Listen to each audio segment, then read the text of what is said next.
Keluarga ini membeli rumah besar yang memiliki arsitektur kuno dengan harga di bawah standar. Walau awalnya mereka tampak bahagia dengan rumah barunya, namun mereka terkejut manakala gudangnya yang terletak di lantai bawah memiliki jalur menuju neraka.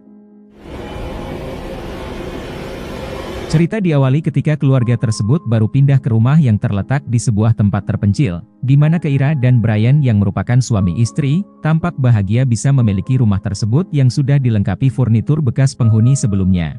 Steve, I want to show you a room. Come on. Putranya yang bernama Steven juga senang dengan rumah itu, sementara Ellie yang merupakan putrinya, tidak suka dengan desain rumahnya yang cukup menakutkan dan juga jauh dari tempat nongkrong bersama temannya. Rumah tersebut juga masih terpasang lukisan tua, yang bergambar seorang pria sedang mengangkat kedua jari, dan setiap ruangan dilengkapi tulisan aneh yang berada di atas pintu. Namun, ada satu ruangan saja yang memiliki simbol segi 5. Ketika mereka memeriksa ruang basement atau gudang yang terletak di lantai bawah, tanpa diduga pintu tertutup sendiri, manakala Ellie ingin keluar. Ayahnya pun berusaha membuka, namun pintu tersebut tak bisa dibuka. Sementara tiba-tiba, Ellie merasakan sesuatu mendekat ke arahnya dan membuat Ellie sangat ketakutan. Untungnya, Brian bisa segera membukanya setelah menemukan kunci pintu itu yang berada di atas pintu. Kemudian Ellie berpikir jika keluarganya sedang bercanda. Di malam harinya, Keira meminta Ellie untuk menemani Steven, karena dia dan suaminya harus datang ke kantor untuk mengadakan rapat penting di tempat kerja mereka. Saat Ellie sedang menghubungi sahabatnya, dia dikejutkan dengan sosok menyeramkan berbentuk binatang bertanduk, yang ternyata hanyalah Steven yang sedang bercanda menggunakan tengkorak kambing, yang dia ambil dari bilik rahasia, yang berada di balik dinding di ruang keluarga. Keduanya kemudian melihat simbol bertuliskan Solve et Coagula, dan menemukan alat musik kuno yang bernama gramofon, dan juga sempoa jadul. Steven mengatakan dari informasi yang dia dengar, bahwa rumah ini dulunya bekas seorang penyihir yang sudah membuat perjanjian dengan iblis. Kemudian Ellie pun mencoba gramofon itu, dan mendengar sebuah rekaman suara yang berisi seorang pria sedang membaca rumus atau persamaan matematika, yang juga tertulis di piringannya dan kemudian pria yang ada di rekaman tersebut terdengar sedang menghitung. Delta, point vector, 3, 4. Beberapa jam kemudian, angin yang berasal dari gudang mulai berhembus, dan tiba-tiba listrik di rumah itu langsung padam. Ellie pun menghubungi ibunya untuk menyampaikan kondisi rumahnya, lalu ibunya mengarahkan Ellie untuk menghidupkan tuas listrik yang berada di gudang. Namun karena merasa takut dengan ruangan gelap, Ellie pun mengatakan tak mau turun ke gudang. Keira yang mendengar itu, memberikan trik berupa sugesti dengan cara menghitung anak tangga ketika turun, agar rasa takutnya hilang. Akhirnya Ellie yang juga butuh penerangan di kamarnya pun, terpaksa turun ke gudang dengan ditemani ibunya melalui ponsel.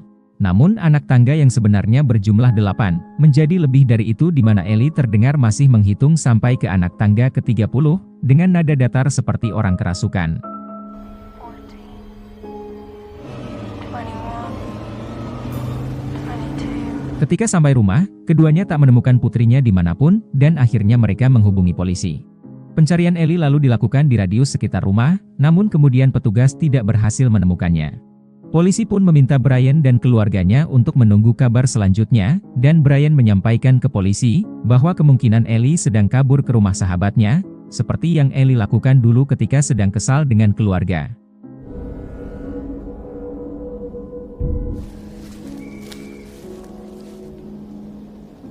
Pagi harinya, Keira sangat khawatir dengan keberadaan anaknya dan meyakini jika sesuatu sedang terjadi, karena ada yang berbeda dengan suara Ellie saat menuruni tangga. Mendengar hal itu, Brian berusaha menenangkan istrinya, dan masih mempercayai bila Ellie sedang berada di rumah sahabatnya. Keesokan harinya, Keira menghabiskan waktu dengan menyebar foto Ellie di sejumlah tempat agar anaknya cepat ditemukan, sampai lupa untuk menjemput Steven yang sudah pulang sekolah. Setelah menjemput Steven, Keira pergi ke kantor polisi untuk menanyakan info terbaru mengenai kasus putrinya. Namun polisi yang sudah memeriksa CCTV di area sekitar rumahnya, maupun dari keterangan sahabat Ellie, mereka tak mendapat petunjuk apapun, apalagi ponsel milik Ellie juga tidak dapat dilacak. Kemudian dari hasil penyelidikan di media sosial, putri Keira itu nampak menjadi bahan bulian di media sosial. Ketika kembali ke rumah, Keira memperhatikan tulisan Solve et Coagula yang terukir di atas pintu masuk, sehingga dia langsung mencari tahu artinya di internet, sementara Steven sedang bermain bola di depan pintu gudang.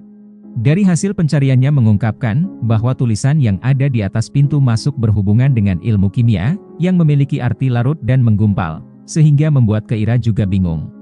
Beberapa gambar yang ditemukan berkaitan dengan simbol bintang dan sesosok binatang aneh. Keira kemudian memanggil Stephen, yang langsung membiarkan bola mainannya menggelinding ke arah gudang. Stephen memberitahu ibunya bahwa tak ada hal mencurigakan di malam saat Ellie menghilang. Namun sebelum Ellie turun ke gudang, dia dan Ellie menyalakan gramofon itu. Mendengar hal itu, Keira menghiraukan gramofon dan kembali memeriksa media sosial Ellie, dan mengetahui bahwa putrinya sudah membuat tato anarki yang tak pernah diceritakan pada keluarga. Setelah itu Keira memutuskan untuk memeriksa gudang lagi, dan menatap simbol segi 5 di atas pintu gudang, lalu turun dengan membawa lampu UV. Kali ini, dia melihat angka Romawi pada tiap anak tangga, dan persamaan matematika di ujungnya yang sama dengan yang ada di piringan gramofon. Tanpa diduga saat dia menyinari bagian dinding, betapa terkejutnya Keira melihat beberapa wajah yang cukup menyeramkan. Mereka pun akhirnya kembali menghubungi polisi yang membuat ahli forensik datang, dan salah satu petugas tak sengaja mendorong bola mainan Stephen ke dalam gudang. Beberapa jam pemeriksaan, polisi tak menemukan petunjuk yang berkaitan dengan Ellie, karena hanya mengatakan bahwa gambar di dinding tersebut sudah ada sejak tahun 50-an. Ketika keduanya ditanyakan histori rumah ini, Brian mengatakan bahwa mereka tak tahu secara rinci, hanya mengetahui bila rumah ini sebelumnya milik seorang wanita tua dan dibeli dengan harga sangat murah.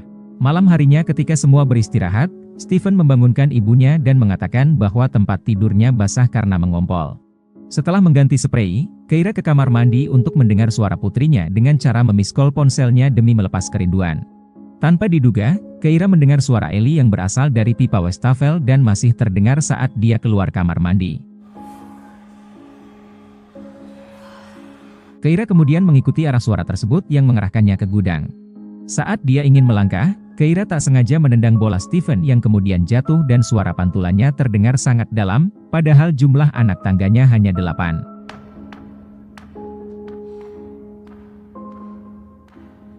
Dia lalu memeriksa ke bawah sambil menyalakan lampu, namun bola tersebut sudah hilang entah kemana. Di pagi hari, Brian bangun dan menemukan Keira yang dari tadi malam masih penasaran di sekitar gudang. Dia diberitahu mengenai tulisan persamaan matematika yang ada di dalam gudang, namun Brian tak terlalu memikirkan persamaan itu karena menganggap hanya hiasan saja. Setelah itu Keira menghubungi perantara dari penjual rumah ini, untuk meminta informasi mengenai histori pemilik sebelumnya. Sayangnya, dia hanya mendapat informasi bahwa pemilik sebelumnya merupakan anak dari seorang ilmuwan terkenal. Namun makelar tersebut berjanji akan menghubungi kembali, jikalau menemukan informasi lainnya. Kemudian sebelum berangkat kerja, Keira memfoto semua simbol yang ada di atas semua pintu ruangan, dan meminta bantuan teman kerjanya untuk mencari arti dari simbol tersebut. Saat mengadakan rapat, Keira tampak tidak fokus dengan pekerjaan dan memutuskan untuk pergi lebih awal. Namun saat menuruni tangga, temannya memberitahu tentang arti simbol yang tadi dia beri, merupakan huruf Ibrani dan huruf tersebut membentuk kata Leviathan, yang merupakan makhluk mitologi Yahudi. Keira kemudian menjemput Stephen di sekolah, dan mengetahui hidung putranya berdarah akibat berkelahi dengan murid lainnya, karena Stephen tersinggung saat kakaknya dibilang sudah mati. Setelah sampai rumah, Keira mencari informasi di internet mengenai kata Leviathan, dan menemukan sebuah gambar yang cocok dengan apa yang dia lihat pada artikel bertuliskan Solve et Coagula. Kemudian, dia mencoba memutar gramofon, dan terdengar suara pria sedang menghitung, yang kemudian membuat Sempowa yang ada di ruang keluarga, mulai bergerak sendiri.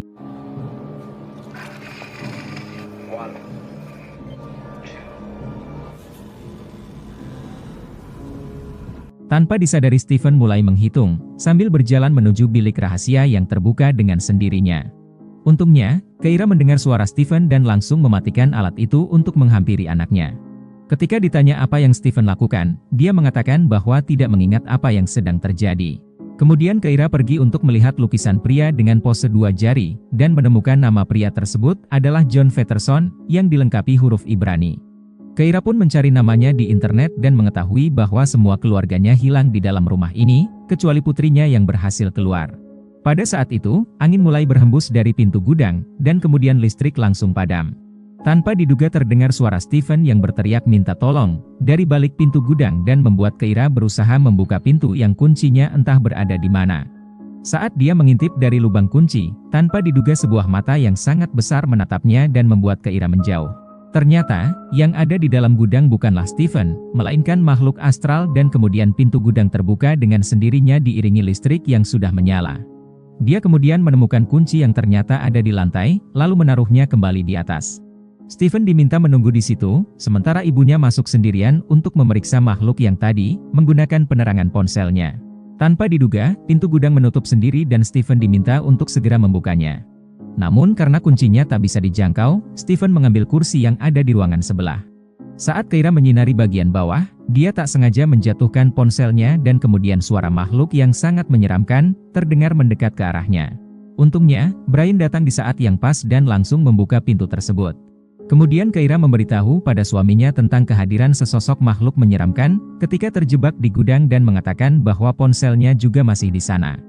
Dia juga menambahkan bila keluarga Peterson menghilang dari rumah ini, sama seperti hilangnya Ellie, namun Brian tetap bersikeras tak mempercayai informasi tersebut. Untuk membuat istrinya tenang, Brian kemudian turun ke gudang untuk mengambil ponsel istrinya, namun hanya menemukan gumpalan rambut berwarna hitam.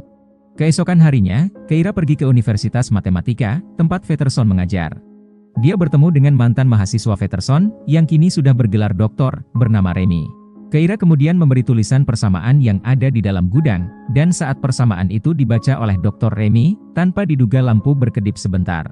Saat memecahkan arti persamaan itu, Remy bercerita bahwa ruangan ini dulunya merupakan ruangan Peterson. Dia juga menambahkan, bahwa semenjak putra Peterson menghilang, Peterson juga ikut menghilang sehingga menjadi misteri sampai sekarang. Namun, putri Peterson yang bernama Rose tidak bisa menjelaskan apapun, karena jiwanya sangat terguncang atas menghilangnya ayah dan adiknya tersebut. Beberapa saat kemudian, Remy berhasil memecahkan sebagian persamaan itu, dan berkata bahwa persamaan itu menggambarkan sebuah dimensi lain yang belum diketahui pasti. Untuk itulah Remy berjanji akan menghubungi Keira sesegera mungkin, apabila persamaan ini sudah dipecahkan sepenuhnya. Beberapa jam kemudian, Keira sampai di rumah dengan membawa ponsel yang baru dibelinya. Saat dia menyalakan ponselnya, Dr. Remy menghubunginya dan mengatakan bahwa saat memiskolnya, dia mendengar suara aneh yang sedang menghitung, padahal ponsel Keira dalam keadaan mati. Kemudian Keira dijelaskan arti persamaan tersebut, yang merupakan semacam mantra sihir yang berurutan, untuk menghubungkan dengan dimensi lain. Dr. Remy juga menyampaikan bila persamaan tersebut, juga ditemukan di sebuah rumah di Belgia, yang penghuninya juga hilang semua secara misterius.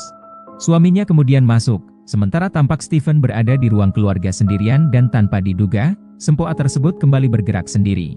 Keira kemudian menunjukkan informasi yang berhasil dia kumpulkan mengenai kata Leviathan, yang merupakan sosok monster ular.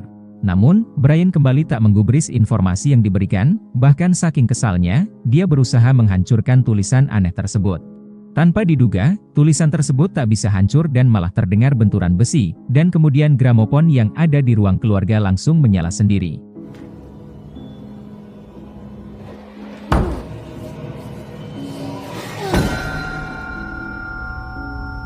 Stephen kemudian mulai menuju bilik rahasia, di mana Ellie terlihat muncul dengan wajah penuh tanda, sambil terdengar menghitung. Stephen pun berteriak memanggil orang tuanya, namun saat orang tuanya sampai, Ellie sudah menghilang dan gramofon itu berhenti berputar. Kemudian Brian menemukan ponsel Ellie di bilik rahasia tersebut, yang membuatnya yakin bahwa Ellie tidak kabur ke rumah sahabatnya. Setelah mendapat informasi mengenai keberadaan putri Peterson, Keira menuju ke sebuah panti jompo untuk menemui Rose yang sedang duduk di kursi roda. Saat Keira meminta bantuan dengan memberitahu kejadian yang menimpa anaknya, Rose menuliskan Leviathan di bukunya dan menjelaskan bahwa Leviathan merupakan salah satu dari 7 makhluk neraka yang ayahnya berhasil bawa ke dunia. Rose menjelaskan bahwa semuanya dilakukan sang ayah demi menyembuhkan penyakit yang diderita adik lelakinya.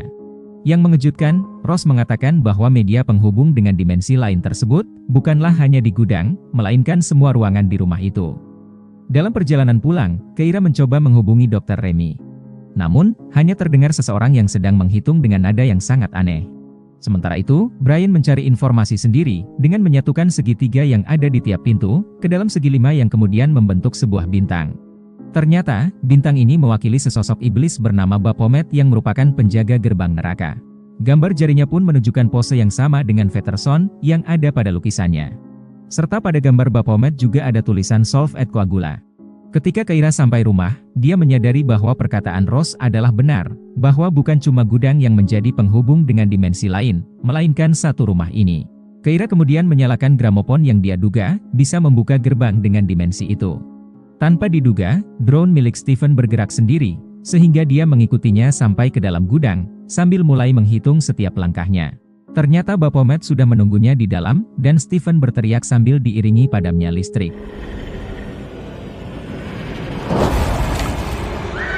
Orang tuanya pun segera menghampirinya, namun hanya mainan drone yang mereka temukan. Saat mencari di seluruh ruangan rumah, keduanya terhenti manakala melihat bola mainan milik Stephen jatuh ke arah mereka. Kemudian tanpa diduga terdengar suara Stephen yang sedang menghitung, dan keduanya menemukan Stephen yang sedang berjalan memasuki bilik rahasia. Brian pun lalu menggendong dan kemudian menyadari bahwa tubuh Stephen terasa panas. Saat Brian pergi ke dapur untuk mengambil minum, Keira melepas bajunya dan melihat simbol bintang yang sudah ada di dadanya. Tanpa diduga Stephen mengatakan hal aneh, yaitu dia baru saja naik ke binatang bertanduk, dan kemudian kembali menghitung lagi.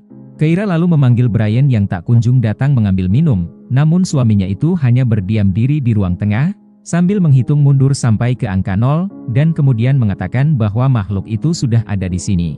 Seketika itu pintu gudang terbuka dengan sendirinya disertai angin kencang, dan Baphomet pun muncul.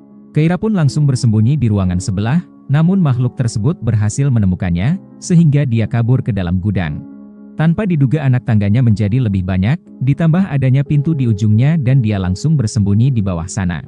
Kemudian Keira melihat sebuah terowongan dan mulai menyusurinya, lalu melihat banyak barisan manusia yang sedang berjalan, sambil menghitung dalam jumlah yang sangat besar.